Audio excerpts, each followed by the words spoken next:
It was supposed to be a normal day on The Price is Right. Then a college student dropped a Plinko chip and hit $10,000. She did it 2 more times, but before she could drop her 4th chip, everything went dark.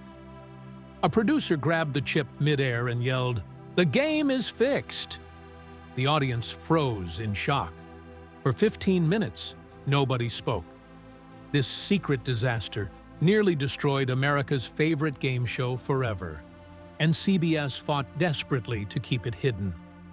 In 1956, Bob Stewart was working at WRCA-TV in New York City. One day during lunch, he walked down 50th Street and saw a live auction on the sidewalk. The excitement of people bidding gave him an idea. What if there was a game show where people guessed prices? He called the idea the auctioneer. Stewart was already experienced in TV and radio. He had worked at WNEW and NBC. Soon after, he ran into Monty Hall, who would later become a well-known host. Hall introduced Stewart to Goodson Todman Productions and asked, "You got any ideas?" That meeting led to The Price is Right. The show aired its first episode on NBC on November 26, 1956, with Bill Cullen as host. The pilot was a disaster. During filming, Cullen accidentally crashed into a wall because a stagehand missed a cue. NBC had already bought the show before seeing the pilot, which was common in the 1950s. After the accident, the network tried to cancel it and even offered money to drop it. But Stewart and Bill Todman refused. They believed in the show and forced NBC to keep their deal. It was a smart move. In the late 1950s, American game shows were in trouble. A cheating scandal broke out in 1958 when a Dotto contestant found a notebook with answers meant for another player. That moment sparked an investigation. Soon it was clear that several quiz shows were rigged. The most famous case was Charles Van Doren on 21, who had been coached and given answers in advance. By 1960, most big-money quiz shows were gone. Congressional hearings and new laws forced networks to clean up. But The Price is Right didn't go down with the rest. It started on NBC on November 26, 1956. The format was simple. Contestants guessed prices of everyday items without going over. There was no way to cheat. Bill Cullen hosted. Don Pardo announced. Viewers loved it. It grew fast, and by fall 1957, it had a primetime version. It also became the first game show broadcast in color. While others were pulled from the air, The Price is Right gained more trust. People saw it as honest. That made it even more popular during a time when audiences felt betrayed. In 1963, ratings dropped and NBC canceled the show. A BC stepped in quickly. On September 9, 1963, the show moved to their network.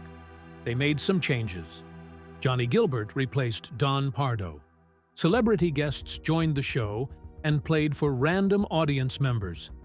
But the core idea stayed the same. Guess the price. Don't go over. Behind the scenes, Lever Brothers, now Unilever, was the main sponsor. They used the show to promote products like Imperial Margarine, Whisk Detergent, and Handy Andy Cleaner. Their Dove Beauty Bar stood out. Contestants were given Dove bars every week, even if they didn't win. It was smart advertising. Dove grew into a major global brand. In 2022, the company reduced the bar size from 100 grams to 90, but kept prices the same or higher. Despite efforts to keep it fresh, the show's original run ended on September 3, 1965. The primetime version had already been canceled in 1964. The daytime version lasted 1 more year. One strange problem was how good viewers became at guessing prices. The Home Viewer Showcase invited people to send in their answers by mail. By 1959, one prize package had a 32-way perfect tie. Producers had to sort through sacks of mail and settle it by telegram and phone. It became too much to manage. After disappearing from television for 7 years, The Price is Right came back on September 4th, 1972. This time, it looked and felt completely different. CBS brought it back as The New Price is Right. They got rid of the old quiz format and built something fresh. Now the focus was on guessing the price of everyday items. The idea was simple. Contestants bid in whole dollars and couldn't go over the actual price. It started as a short 30-minute show with just 3 pricing games. But that was enough. It didn't take long for it to catch on. By June 1973, they dropped the word "new" from the title. The show had found its voice. It felt real. It felt fair. It was a game anyone could play. You didn't need to be smart or quick. You just needed to know what things cost. That's why it worked. At a time when people still remembered the game show cheating scandals of the 1950s, The Price is Right felt honest. The show also gave us something unforgettable. In 1972, announcer Johnny Olson shouted something that changed everything. He said, "Come on down." That simple phrase became part of American culture. Every time he said it, the audience lit up. People jumped from their seats, screamed, clapped, hugged strangers, and ran toward the stage. It was loud. It was chaotic. It was exciting. Over time, people started practicing their reactions at home. Some did cartwheels. Others danced or cried. In later years, the show even played old clips showing people being carried to the front or falling down in shock. All of it started with those 3 words. Then came another big change. On December 1st, 1975, the show doubled in length. Some reports say the move may have started as early as November 3rd, but either way, this was a big deal. CBS turned The Price is Right into a 1-hour show. That gave them room for 6 pricing games instead of 3. It also gave them time for something brand new, the Showcase Showdown. That's when the big wheel was introduced. The wheel had 20 segments. It went from 5 cents to exactly $1 in 5-cent steps. Contestants spun the wheel and tried to get as close as possible to $1 without going over. If they landed on exactly $1, they won a bonus. From December 1975 to June 1978, that bonus was $1,000. Later, the prize went up and extra bonus spins were added. The wheel was designed to build tension. The segments were measured and weighted just right. It looked like the dollar was always within reach, but still hard to get. It made those moments unforgettable. Bob Barker was the man who held it all together. He started hosting the show on September 4th, 1972. He stayed until June 15th, 2007.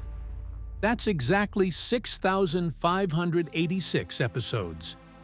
At first, he was also hosting Truth or Consequences, but The Price is Right became his life. In March 1988, after the death of executive producer Frank Wayne, Barker took on even more. He became the executive producer. He helped design games and even created The Price is Right $1 Million Spectacular, a special version of the show that aired in prime time. Barker also became known for something else. At the end of every episode, he gave the same message. He said, "Help control the pet population. Have your pets spayed or neutered." It became part of the show's legacy. Millions of viewers heard those words every day. When Barker retired in 2007, CBS took a chance. They picked comedian Drew Carey as the new host. Carey's first episode aired in October 2007. At first, longtime fans were unsure. Barker had been calm and classy. Carey was more relaxed and casual. But over time, Carey found his rhythm. As of now, He has hosted more than 3,269 episodes. He kept the show's core the same. He respected history, but he brought his own style and humor. In an interview with People magazine, Carey said, "No matter how my day is, as soon as I get to The Price is Right and walk through the door, it all goes away. It's just vibing all day." On July 22, 2008, something unbelievable happened on The Price is Right. A college student stepped up to play Plinko. She dropped her first chip and landed in the $10,000 slot. The crowd cheered. Her second chip did the same thing. Then, her third chip also hit the $10,000 slot. That had never happened before. 3 perfect drops in a row. She had already won $30,000. The audience was on its feet. People were screaming. It felt like magic. But just as she got ready to drop her fourth chip, the entire mood changed. A floor director ran onto the stage. He lunged forward and slapped the chip out of the air. Everyone froze. He leaned in close to Drew Carey and said, "The game is fixed." The contestant was quickly taken off the Plinko platform and told to sit at the foot of the stage. Drew walked off without saying a word. The curtain dropped. The studio lights went down. The announcer tried to calm the crowd but admitted he didn't know what was happening. For about 15 minutes, the room sat in silence. No one understood why the game had stopped right in the middle of a historic moment. The truth was more strange than anyone expected. 2 weeks before that taping, the show had taken a break. During that break, the marketing team used the studio to film ads for The Price is Right video game. To make the commercial look exciting, they rigged the Plinko board. They used thin fishing lines on both sides of the $10,000 slot. These lines guided the chips to the center every time. It was a normal trick for ads. But when filming for the real show started again, no one removed the lines. No one noticed the board was still rigged. Not Drew, not the crew, not the stage managers. Nothing seemed strange until those 3 perfect $10,000 drops in a row. That kind of streak is almost impossible. The producers knew something had to be wrong. That's why they stopped the game in the middle of the taping. Thankfully, CBS Standards and Practices stepped in. They made the call to let the contestant keep her $30,000. That choice likely stopped a legal mess and kept the audience from turning against the show. The crew then removed the fishing lines and reshot the entire game. The contestant played Plinko again with all 5 chips. This time, she won $3,000. When the episode aired on December 5, 2008, viewers saw none of the chaos. Everything had been cleaned up. The final edit showed the reshot version. No one watching at home knew there had almost been a disaster. The story stayed hidden for years. Only the people in that studio knew how close The Price is Right came to a major scandal. But because the team acted fast and handled the problem well, the show was able to move forward. Drew Carey later talked about that day during a 2021 interview on Sirius XM. He said, "I'm going to jail. I'm losing my job. There's gonna be a scandal." He had only been hosting the show for a year after taking over from Bob Barker in 2007. He thought the show might be shut down. Game show rules are strict because of the quiz show scandals from the 1950s. Those events led to federal laws that banned any kind of game fixing. Drew knew right away this mistake could bring big trouble. But that wasn't the only scandal. For decades, Bob Barker was one of the most trusted faces on television. He hosted The Price is Right for 35 years and became a household name. But while audiences saw the charm and excitement on screen, something very different was happening behind the scenes. Starting in the 1990s, women who worked on the show began to speak out. What they described was a workplace filled with harassment, discrimination, and fear. In 1994, model Diane Parkinson filed an $8 million lawsuit against Barker. She said he forced her into a sexual relationship that lasted for 3 years. Parkinson claimed Barker made it clear she would lose her job if she didn't do what he wanted. She said he called her into his dressing room between shows and demanded oral sex. At the time, Barker was in his 70s. He denied everything and claimed it was Parkinson who had chased him. He said she wanted to become the next Mrs. Bob Barker. Parkinson eventually dropped the lawsuit due to legal costs and health problems. But her case exposed what many had kept quiet about for years.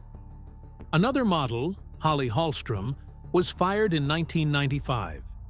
The reason given was weight gain caused by medication. But Hallstrom believed the real reason was that she refused to support Barker during the Parkinson case. On July 2, 1996, she filed a legal complaint against him. She accused him of sex discrimination, age discrimination, medical discrimination, breach of contract, and emotional abuse. The legal fight went on for almost 10 years. Barker's legal team kept filing motions to block her. She said she was offered settlements, but only if she agreed to stay silent. She refused. She chose to take less money so she could keep her right to speak. In October 2005, Hallstrom received a multi-million-dollar settlement. She later started a foundation to help people who face abuse at work, but don't have the money to fight back. Hallstrom's case had consequences for others on the show. Models Janice Pennington and Kathleen Bradley were both fired after giving statements in her defense. Pennington had worked on the show since 1972. Bradley, who joined in 1990, was the first permanent black model on the show. Production assistants Linda Riegert and Cheryl Paris were also let go. They had also spoken in support of Hallstrom. The message was clear. If you stood up against Barker, you would be pushed out. Another staff member, Sharon Freeham, filed her own lawsuit. She said she was fired after facing sexual harassment and inappropriate behavior on set. In 2011, model Lanisha Cole also took legal action. She filed a lawsuit with 7 separate complaints, including sexual harassment and false imprisonment. She said 2 producers on the show had mistreated her. Cole's case showed that the problems hadn't gone away, even years after the first lawsuits. The culture on the show wasn't just toxic for women, it was also discriminatory. In sworn testimony, Hallstrom and others said black contestants were marked with a letter B on the call sheets. They were only brought out in the 3rd act, after most of the white contestants had already been chosen. Hallstrom said Barker didn't want too many black contestants on screen. She also said when they tried to hug him, he would run away as a joke. But the joke wasn't funny. It was part of a pattern that had been allowed for too long.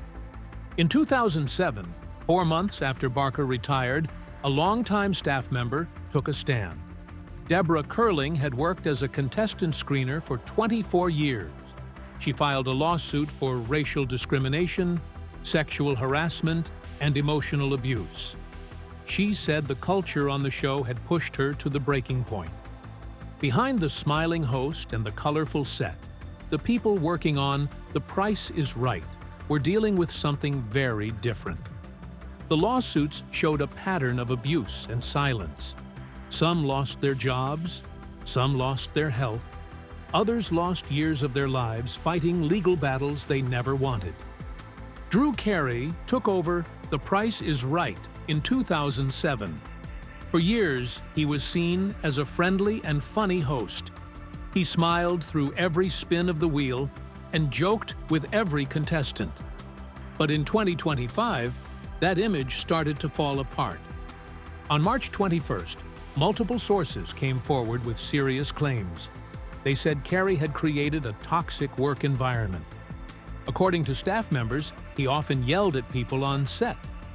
Sometimes it happened during tapings. Other times it happened in private. At least 7 crew members were thinking about legal action. They said this behavior had been happening for months. Behind the scenes, things were tense. Production staff said Carey's mood started to shift in late 2024. Some days he was upbeat and friendly. The next day, he might be distant or angry without warning. In February 2025, he walked off set in the middle of filming. The break lasted 45 minutes and caused delays. Contestants were already selected and waiting. After that day, staff started using silent cues to warn each other about Carey's mood.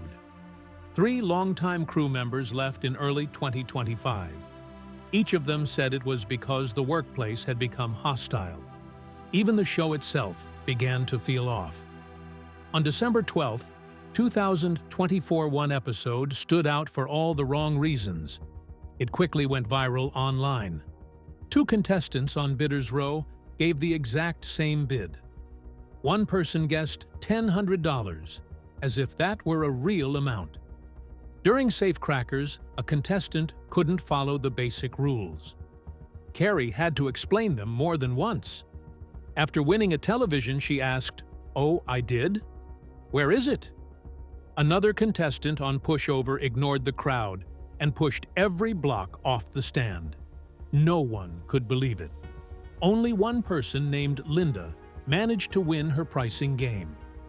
That episode reached over 2.3 million views on YouTube in just 2 days. Then came February 2025.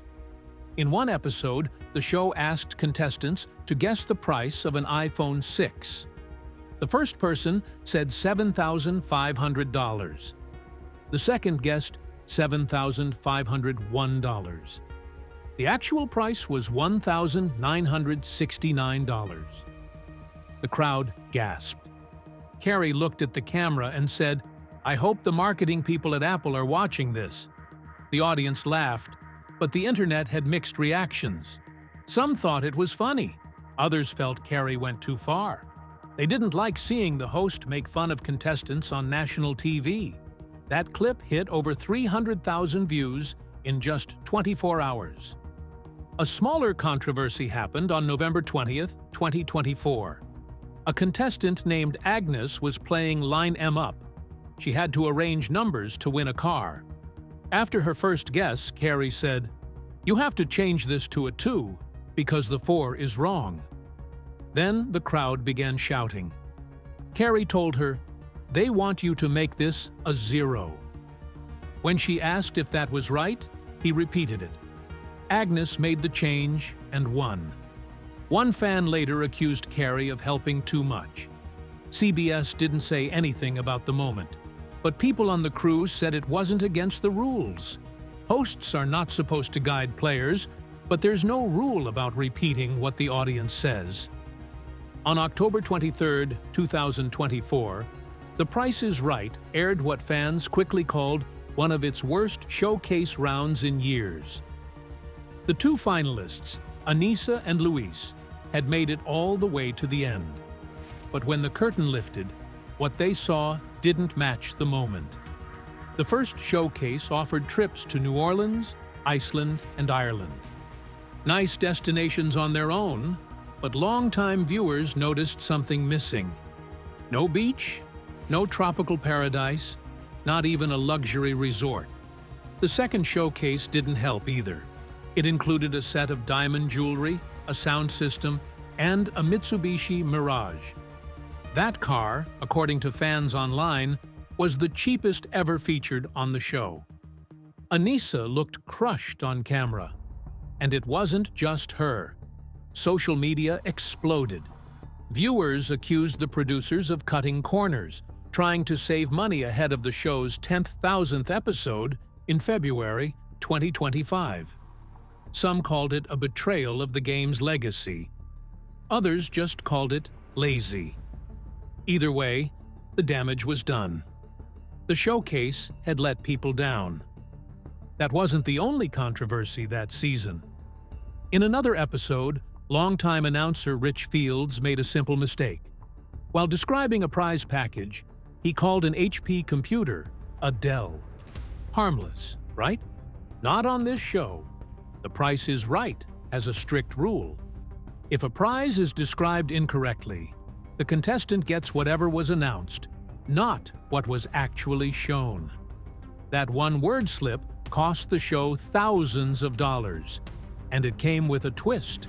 The contestant had overbid by nearly $5,000. Under normal rules, that would have disqualified them. But because of the error, the prize had to be awarded anyway. This wasn't just a fluke. It showed how tightly the show operates. Every word, every product, every price, everything has to be perfect.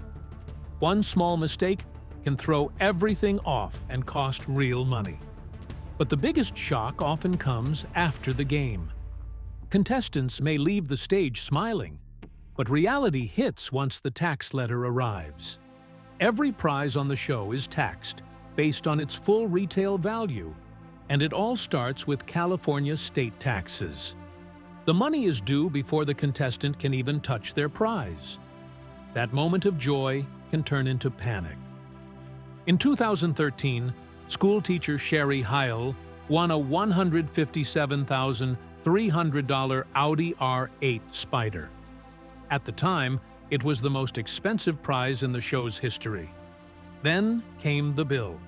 She owed $12,000 to California, another $14,915 to her home state of Washington, and $34,453 to the IRS. That's over $61,000 in taxes. Contestants can't take a cash alternative. It's the prize or nothing. Many winners just walk away. Back in 2008, something happened that changed the show forever. A retired weatherman named Terry Neese placed a showcase bid of exactly $23,743. He hit the number down to the last dollar. The prizes were a karaoke machine, a pool table, and a 17-foot camper. When the total was revealed, production came to a halt. For 45 minutes, no one moved. Behind the scenes, producers were convinced it had to be a cheat. One of them, Kathy Greco, actually ran off stage in disbelief. Host Drew Carey wasn't thrilled either. Later, he admitted he was furious and announced the win through clenched teeth. But Neese insisted there was no trick. He had memorized pricing patterns and used numbers with personal meaning, his wedding date and his wife's birth month. After a full investigation, the show cleared him. Still, producers didn't want it to happen again. After that day, they began changing prices more often and mixing in new items just to keep contestants guessing. Behind the colorful set and spinning wheels, The Price is Right has always been a carefully calibrated machine. But even the smallest cracks in the system, whether it's a weak prize lineup, a slip of the tongue, a surprise tax bill, or a perfect bid, can shake the whole thing. And when it does, millions of people are watching.